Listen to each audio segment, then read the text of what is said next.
doing another vlog. You can see a frozen lake behind me, and today here in Xi'an there was a smog warning. The air pollution got considerably worse in the last 2 days, so you can see that behind me. You can't even see like 2-3 kilometers. You don't see any detail in these buildings, and that's not because of the camera. So that means that in parts of the city, cars are not allowed to drive anymore, right? If the smog gets too bad, the government issues a warning and they don't allow cars to drive. The truth is, anyone who can afford it just takes a taxi anyway. So it's kind of pointless. But you kind of see the idea, right? You see it behind me. And this is a very new park. Like, I mean, at this point, it's probably 10 years old. But it's not like an ancient park or something that's been here for a long time. Because obviously, you may know this, but the relationship between truly ancient... Oh, look at this. This is just on this LED screen. They just showed like a bunch of people wearing masks and air pollution being really bad. I think it was like a warning. But anyway, the Chinese, they have like not a very healthy relationship to their ancient history. So a lot of the ancient sites have been destroyed in the Cultural Revolution. So there are not that many ancient sites left, and often literally they take old buildings and rather than renovating them, they just demolish them, right? And they take them down and build something new, right? You take an old building that's literally 700 years old, because it is run down, it's an old building, but then you just replace it with a parking garage, okay?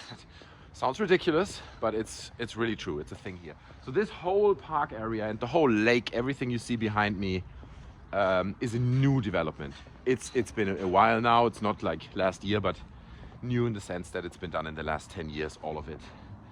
And it's nice, you know, it's nice.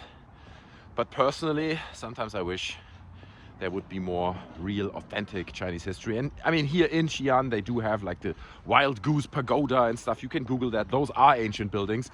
But again, they're surrounded by new developments. And it's like, okay, this pagoda is old, but everything around it is like 5 years old. So it's different. Anyway, we're going to walk today to this, not the city center. It's like a university area, I was told.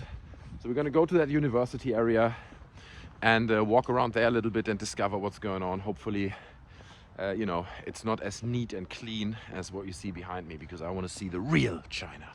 All right, so walk with me, guys. I'll let you know if I see something exciting. All right, guys. So right behind me, I discovered this small textile market or something. Now, I'm gonna have to keep this a bit low-key because I'm sure people will not like me running through here, okay, filming everything. So I have to probably move fast.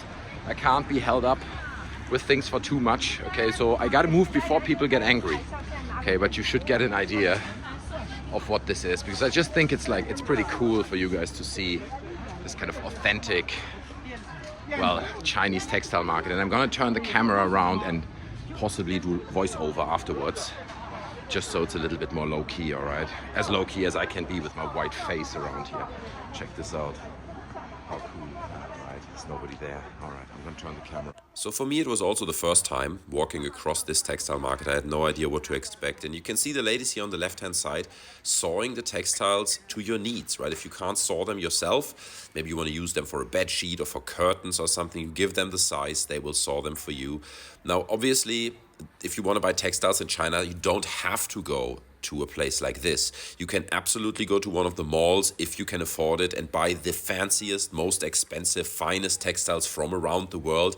It is not that this is the only place where you can get them, but obviously in a country like China, you have such a big income gap. Some people are very wealthy, they get the best of the best, and then you have people on the very other end of the spectrum who may have to buy their textiles on a street market like this. And as I was walking across it, it reminded me of something that my mom told me, who grew up in Germany in the 1950s in a not very wealthy family. And she said that her mother would buy these catalogs, and inside the catalogs you would have sewing guides.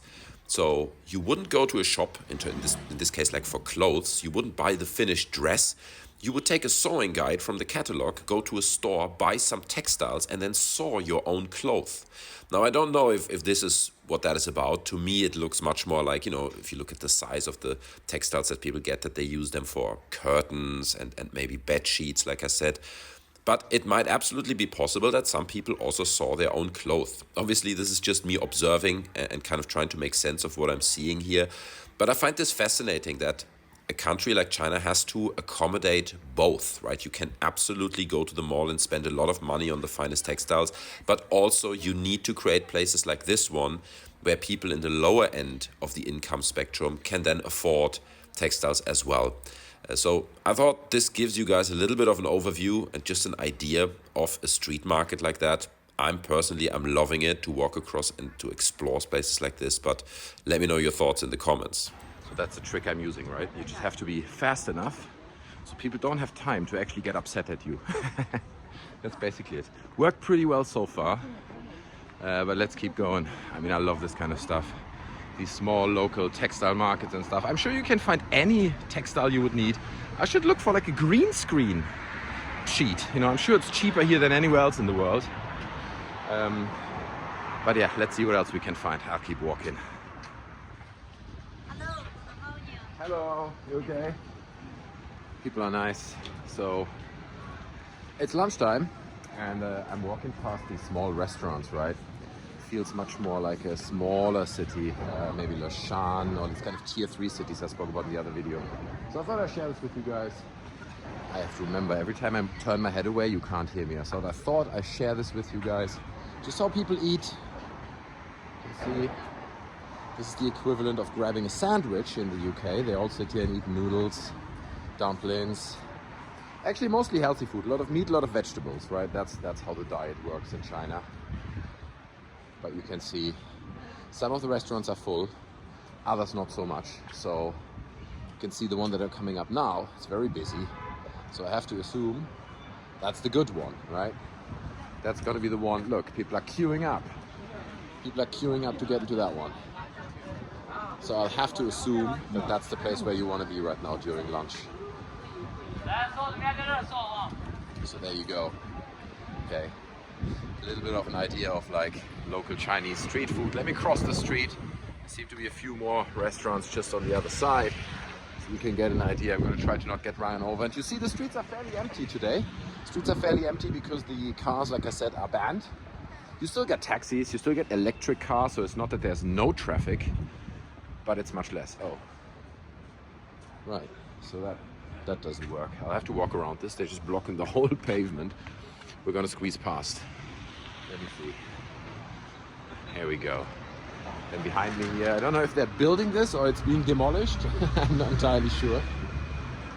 No, I think they're building it, but it looks like it's been on standstill for a while. So again,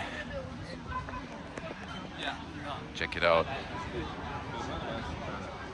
People eating their lunch, people making noodles. Try to get a better picture of this.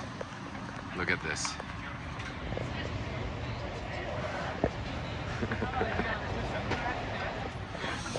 Some people don't even mind that much. If you film them, they're happy. If you smile, you wave. They smile and wave back. Just smile and wave, boys. Just smile and wave. And then you interject it like, and you can see, oh, look at this car repair shop here. Amazing. So I think it's a scooter repair place, right? Because you've got massive amounts of scooters in these cities. So they repair them on the street. That's what they do. That's how it works over here. And then it's interjected with